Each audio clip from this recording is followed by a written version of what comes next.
Thank you so much आप लोगों को कि इतनी देर किसी को बैठ के सुनना सबसे बड़ी बात ये होती है, क्योंकि जब वहाँ पे हम बैठ के किसी को सुनते हैं तो उतना पेशेंस रखना पड़ता है, ये मुझे लगता है। और एक्चुअली मैं 26 साल की हूँ। 2011 में चलती ट्रेन से मुझे कुछ बदमाशों ने, मैं वॉलीबॉल चैंपियन भी रह चुकी हूँ, 2011 में चलती ट्रेन से मुझे बदमाशों ने एक गोल्ड चेन पहनी थी, चलती ट्रेन से मुझे उठा के बाहर फेंक दिया था। लखनऊ से दिल्ली आ रही थी मैं। कंपार्टमेंट में बहुत सारे, जनरल कंपार्टमेंट था, बहुत सारे लोग थे, किसी ने मना नहीं किया। एक प्लेयर का जो स्पिरिट होता है वो अपने आप, जब कोई छीनने की कोशिश करता कुछ भी, वो देता नहीं है। तो मेरे में भी था, मैंने मना किया और उन्होंने मुझे चलती ट्रेन से, वो 4-5 थे, उन्होंने बाहर फेंका। दुर्भाग्य ये था कि उसी समय दूसरी ट्रैक से ट्रेन आई और मैं उस ट्रेन में टकराई, फिर नीचे गिरी, दोनों ट्रेनें निकल गईं। कुछ देर बाद मैंने हाथ को ऐसे रख के उठने की कोशिश किया तो देखा कि मेरा पैर कट चुका था। थाई को उठा के देखा, मेरा पैर ऐसे जीन्स में लटका हुआ था, ब्लड फोर्सफुली निकल रहा, दूसरे पैर की हड्डियाँ टूट टूट के बाहर निकल चुकी थी। पूरी रात मैं चिल्लाती रही ट्रैक पे, छोटे छोटे पत्थर होते ऐसे चिल्लाती रही कि कोई बचा ले, कोई नहीं आया बचाने। और जब पूरी रात चिल्लाते चिल्लाते इतना कि मुझे दिखाई भी देना बंद हो गया, जब ट्रेन आता था तो वाइब्रेट होता था। इतना ही नहीं, फ्री का इनविटेशन भी लोगों को मिल गया था, कुछ लोगों को। ट्रैक पे आपने ट्रेन की ट्रैक पे छोटे छोटे चूहे देखे होंगे, मेरे कटे हुए पैर पे आग के मेरे पैर कुतर रहे थे। मैं ब्रेन कॉन्शियस मेरा पूरा काम कर रहा था मेरे, लेकिन बॉडी में कोई भी मूवमेंट नहीं था। पूरे पल में वही चीज़ें सोच कि कैसे मैं अपने आप को कैसे बचा पाऊँ। लेकिन करीब पूरी रात ऐसे बीता। सुबह गांव वालों ने मुझे बरेली डिस्ट्रिक्ट हॉस्पिटल यूपी में है, वहाँ पे हुआ था ये। सुबह गांव वालों ने मुझे उठाया, डिस्ट्रिक्ट हॉस्पिटल ले जाके रखा। तो फार्मासिस्ट, डॉक्टर, सीएम, जितने लोग थे आपस में बातें कर रहे हैं, अरे हमारे पास तो एनेस्थीसिया नहीं है, ब्लड नहीं है, इसका इलाज शुरू करें तो हम कैसे करें। मुझे भी नहीं दिखाई तो नहीं, लेकिन मेरा सुनाई दे रहा था सब कुछ वहाँ पे। कहाँ से हिम्मत आई मुझ में, मुझे भी नहीं पता। मैंने बोला वहाँ पे कि सर जब मेरा पूरा पैर कटा, तब मैंने इतनी देर रेलवे ट्रैक पे थी, मैं उस चीज़ को बर्दाश्त किया, तो अभी तो आप मेरे अच्छे के लिए मेरे पैर काटेंगे। शायद आपको यकीन नहीं होगा, या फिर कभी आप लोगों ने ये चीज़ नहीं देखी, कोई डॉक्टर या फार्मासिस्ट अपना ब्लड दे के किसी पेशेंट को बचाया।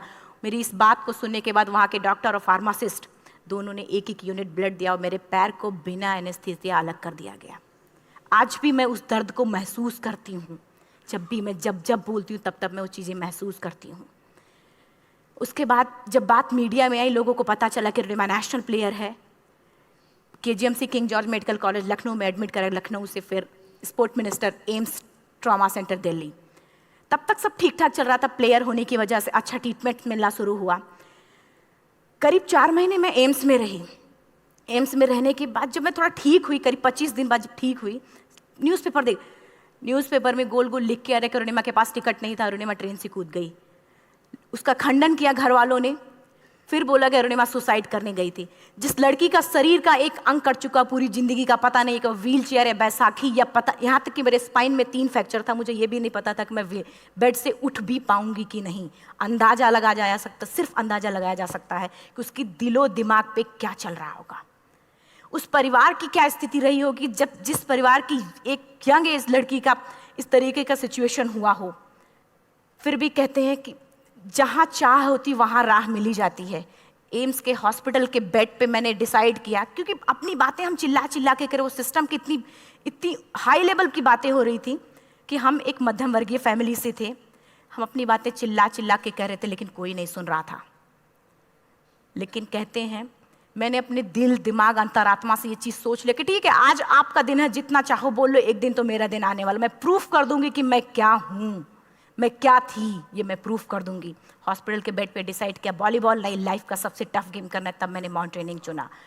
जब मैंने माउंटेनिंग कहने और करने में बहुत फ़र्क होता है। जब मैंने माउंटेनिंग की बात सोची और लोगों के सामने, सबसे बड़ी चीज़ थी सही गाइडेंस में ट्रेनिंग लेना, दूसरा स्पॉन्सरशिप। इतना बड़ा एक साथ तो मैंने 40 से 50 लाख मैंने वाकई में कभी नहीं देखे थे पहले।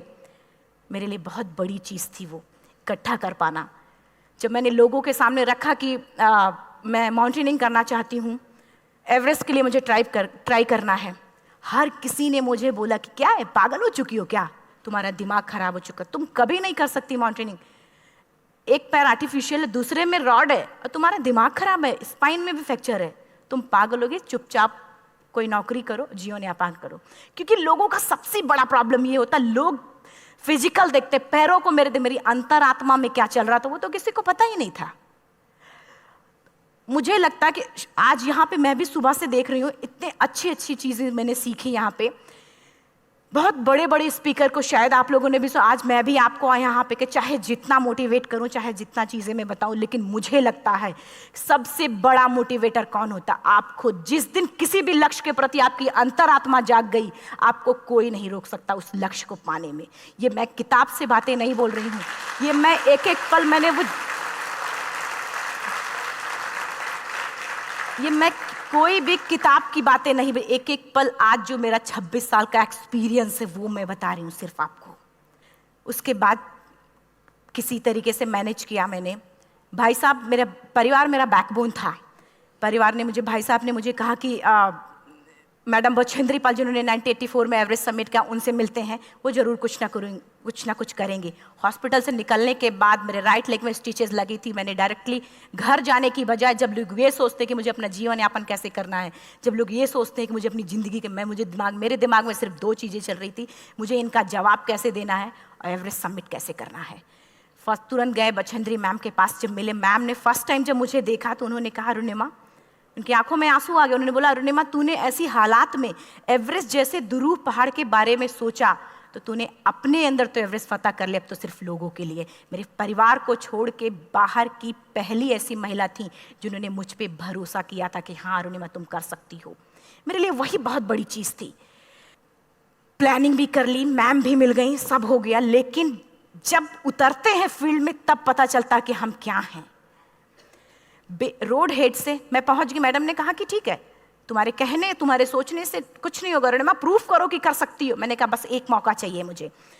वाकई में जब मैं माउंटेन में पहुंची, रोड हेड से बेस कैंप लोगों को 2 मिनट लगता था, मुझे 3-3 घंटे लगते थे, क्योंकि मेरे राइट लेग की हड्डियां भी नहीं जुड़ी थी। लेफ्ट मेरा आर्टिफिशियल लग चुका था, लेकिन स्टंप एकदम रेड, उसका मतलब घाव एकदम नए थे। मैं अगर पैर रखती थी तो मेरे पैर से जोर से अगर दबा देती थी तो पैर से मेरे ब्लड आने लगता था। सारे लोग नॉर्मल थे वहाँ पे। हर कोई ये बोलता कि एक पीक के लिए जाते थे तो हर कोई मुझे ये बोलता कि अरुणिमा, तुम धीरे धीरे आओ। मेरे दिमाग में हर बार यही बात चलती थी कि क्या है, मैंने एवरेस्ट का प्लान किया, मैं इनके बराबर भी नहीं चल पा रही हूँ। खुद से संकल्प लिया कि कोई बात नहीं, एक दिन ऐसा आएगा कि मैं इनसे पहले जाऊँगी। और आपको शायद यकीन ना हो, आने वाले 8 महीने बाद पूरा का पूरा वेट उठा के बेस कैंप से साथ निकलते और टॉप पे पहले पहुंचते।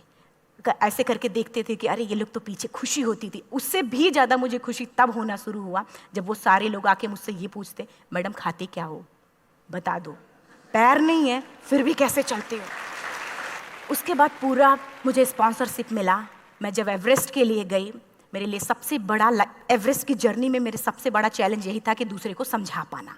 मैं नहीं समझा पाती कि भाई मैं कर सकती हूँ। जब मैं एवरेस्ट के लिए गई, शेरपा होता, शेरपा को जब ये बात पता चला कि मेरा प्रोस्थेटिक लेग है, आर्टिफिशियल लेग है, दूसरे में रॉड, बोला नहीं ले जा सकता, इसकी वजह से तो मेरी भी जान जाएगी।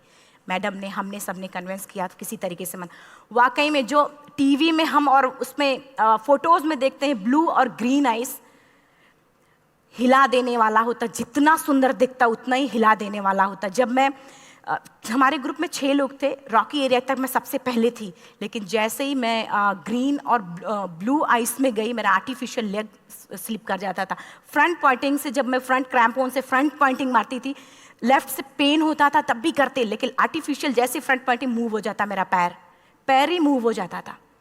शेरपा मुझे बोला नहीं हो सकता अरुणिमा, जबरदस्ती मत करो। मैंने कहा कुछ नहीं, ये मेरा पैर है, मैं जानती हूँ कैसे चलेगा। फाइनली 1, 2 बार, 3 बार करने, 4 बार, 5 बार होल हो जाता था। आइस थोड़ा टूट के निकलता था तो मैं वहाँ पैर रख के जाती थी। कैंप 3 तक ठीक था, प्रॉपर एक्लेमेटाइज किया अपने आप। कैंप 3 तक जनरली गए। बात जब कैंप 3 के ऊपर की होती है, साउथ कोल समिट, अच्छे माउंटेनियर, अच्छे दिलेर के हौसले धरे के धरे तब रह जाते हैं जब अपनी आंखों के सामने किसी को मरता देखता है, और दिमाग में बात, जब जिसको डिसीजन मेकिंग, और जब दिमाग में बातें जब ये आने लगती हैं कि अरे जिस चीज़ के लिए हम जा रहे हैं उसी चीज़ के लिए आदमी मर रहा है, इसी चीज़ के लोग लिए मर चुके हैं। रात में क्लाइंबिंग, ज़्यादा से ज़्यादा माउंटेनिंग रात में की जाती है क्योंकि वेदर शांत होता है। जब मैं रात में निकली साउथ कोल्ड से, कैंप 4 से, मेरी हेडलाइट जिधर ही हेडलाइट जा रही थी उधर ही डेड बॉडीज़ मुझे नज़र आ रही थी। मेरे रोंगटे खड़े हो रहे थे, मुझे समझ में नहीं आ रहा था कि मैं करूं तो क्या करूं। इतना ही नहीं, मैं जिस रोप में थी उसी रोप में जब मैं आगे जा रही हूं और एक बांग्लादेशी, उनका हाथ हल्का हल्का ऐसे हिल रहा, मुंह से आवाज़ आ रही थी। मैं एक्सप्लेन नहीं कर सकती मुझे कितना डर लग रहा था। बार बार ये बार बार मन में आती, इसका ऑक्सीजन खत्म हुआ है, ये मर चुका है लास्ट सिचुएशन में, और हम कुछ नहीं कर पा रहे हैं, क्या करें। उसके बाद मैंने 10 से 15 मिनट सिर्फ मैं वहाँ खड़ी रही। मैंने सिर्फ इतना बोला कि अगर आप सभी में से सभी ने एवरेस्ट सबमिट कर लिया तब तो ठीक है, अगर नहीं सबमिट किया है मैं सबके लिए एवरेस्ट सबमिट करूँगी और जिंदा वापस जाऊँगी। क्योंकि जैसा हम सोचते हैं हमारी बॉडी उसी तरीके से जनरेट करना शुरू करती है। मैंने डेड बॉडी, क्योंकि जा ही नहीं सकते थे किनारे से, उसी रोप में वो एंकर है, डेड बॉडी को लांगी और लांग के जाना शुरू किया। हिलेरी स्टेप साउथ समिट के करीब जब मैं खुद पहुंची, मेरे शेरपा ने एक जोर से झटका मुझे दिया कि अरुणिमा वापस चलो, तुम्हारा ऑक्सीजन खत्म हो रहा है। हिलेरी स्टेप के बाद एवरेस्ट समिट है, थोड़ा चलने के बाद एवरेस्ट समिट है। अगर कोई आपसे ये बोले, आप अपने टारगेट के इतने करीब हो, अगर कोई आपसे ये बोले कि अरुणिमा वापस चलो, कैसा लगता है? मैंने भी यही बोला, सर क्या बोल रहे हो आप, मैं नहीं जाऊंगी वापस। बोले अरुणिमा जिंदगी रही, दोबारा ट्राई करना और एवरेस्ट समिट हो जाएगा दोबारा तुम्हारा। मैंने कहा नहीं, ये आप जिंदगी में गोल्ड चांस बार बार नहीं आते, लाइफ में कभी कभी आता है, ये आपके ऊपर आता, आप उसको पकड़ के रखते हो या फिर छोड़ देते हो। मैं अपना गोल्ड चांस कभी नहीं, क्योंकि मैं जानती थी मुझे स्पॉन्सरशिप बहुत मुश्किल से मिला, एक बार अगर मैं छोड़ देती दोबारा मुझे कभी नहीं मिलता। मैं बहुत अच्छी तरीके से जानती थी। मेरा फाइनली मुझे बछेंद्री मैम ने भी एक बार बात समझाई थी, मेरी माँ ने मुझे एक बात बताया था कि लाइफ में कभी कभी सिचुएशन ऐसी आती है जब सिर्फ आप अकेले होते हो, डिसीजन सिर्फ आपको लेना होता है। जहाँ पे भी होना, खड़े होकर हल्का सा पीछे मुड़कर देखना और ये सोचना कि आप एक एक कदम चल के यहाँ तक पहुँचे हो, सिर्फ अपना एक कदम आगे बढ़ाना, तुम देखना कुछ देर बाद तुम टॉप पे होगी। मेरे दिमाग में उनकी बातें वीडियो की तरह चल रही थी और सिर्फ एवरेस्ट का टॉप चल रहा था। मैंने शेरपा को पहले कन्विंस करने की कोशिश की कि भाई चल, कुछ नहीं होगा भाई चल। फाइनली जब वो नहीं माना, मैंने एक कदम आगे बढ़ाया, डिसीजन लिया कि नहीं, जाना ही जाना है। आगे बढ़े, करीब 1 से 1.5 घंटे बाद मैं टॉप पे थी। और इतना ही नहीं, आज भी मैं जितनी बार बोलती हूँ उतनी बार मैं महसूस करती हूँ, मेरे रोंगटे खड़े हो जाते हैं, मेरा दोनों हाथ ऊपर करके जोर जोर चिल्लाने का मन कर रहा कि इतनी जोर से चिल्लाऊं कि सबको बता दूं कि आज मैं टॉप ऑफ द वर्ल्ड पे हूं। उन लोगों को बता दूं जो लोग ये सोचते हैं, लड़की, दूसरे विकलांग, तीसरे मिडिल क्लास में, जो लोग एक बार हार के फिर दोबारा लड़ना नहीं चाहते, जो लोग हारने के बाद सोचते हैं कि हम दोबारा कुछ कर नहीं सकते, उन लोगों को मैं चिल्ला चिल्ला के टॉप से बताना चाहती थी कि नहीं, आप सब कुछ कर सकते हो। सिर्फ एक सोच की विकलांगता, हैंडीकैप आदमी यहाँ